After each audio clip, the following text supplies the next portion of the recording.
Assalamualaikum warahmatullahi wabarakatuh. Banyak orang yang meremehkan dan memandang sebelah mata tukang ojek.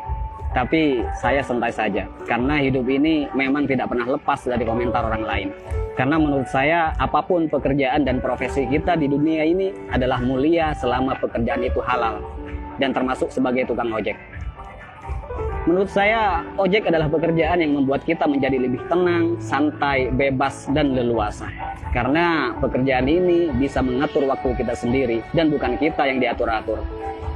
Ada yang mengatakan hidupnya kurang beruntung karena jadi tukang ojek. Justru menurut saya, jadi tukang ojek adalah keberuntungan yang luar biasa. Karena profesi ini mampu memanage waktu kita sendiri, terutama waktu untuk beribadah kepada Allah Subhanahu wa Ta'ala. Ketika menjelang waktu sholat, kita bisa mematikan aplikasi dulu untuk menjalankan kewajiban sholat tepat waktu dan bahkan berjamaah di masjid. Kalau pekerjaan yang lain, saya rasa belum tentu bisa. Tak mengapa kita dipandang hina oleh makhluk. Yang terpenting tidak hina menurut pandangan Allah Subhanahu wa Ta'ala.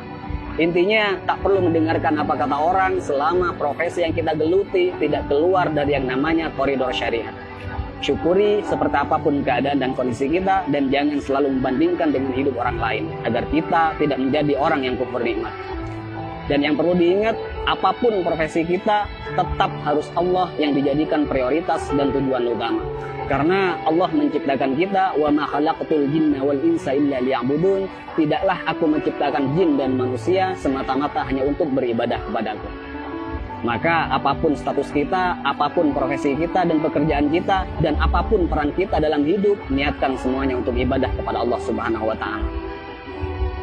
Ada sedikit motivasi dari saya, semoga bermanfaat. Bismillahirrahmanirrahim. Banyak orang kaya gelisah dengan kekayaannya dan hitung-hitungan dalam bersedekah, bahkan bersifat pelit dan kikir. Banyak artis bercerai padahal pasangannya sempurna, kaya, ganteng dan cantik.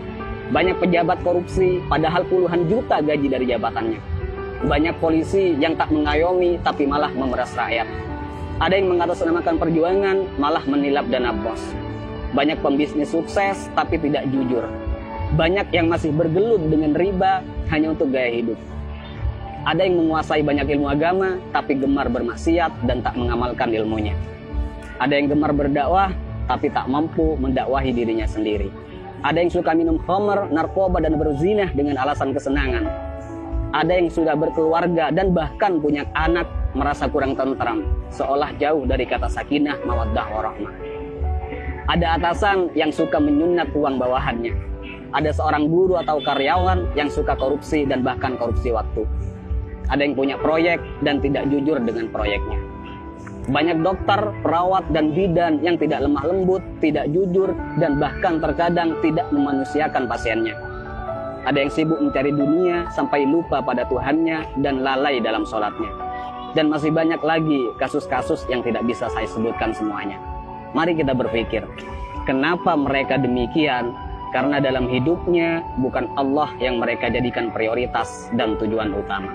Karena jika Allah yang mereka jadikan prioritas dan tujuan utama dalam hidupnya, maka sangat mustahil mereka berbuat demikian. Wa may yuhajir fi sabilillah yajid fil ardi muraghaman katsiran wa sa'a. Ayo kita berhijrah. Karena ketika kita berhijrah dan lalu Allah kita jadikan prioritas dan tujuan utama dalam hidup, maka Allah akan meluaskan rezeki dan kelapangan hati untuk kita. Dan ketika hati kita sudah lapang dan luas, maka sebanyak apapun persoalan yang kita hadapi dan sebesar apapun masalah yang menimpa kita, kita akan tetap tenang menyikapinya. Karena hati kita lebih lapang dan lebih luas dari masalah yang kita hadapi. Tapi jika dalam hidup bukan Allah yang kita jadikan tujuan utama, maka hati kita akan sempit. Jadi sebanyak apapun harta kita, setinggi apapun pangkat dan popularitas kita, semua malah tak akan henti menggelisahkan dan bahkan membingungkan.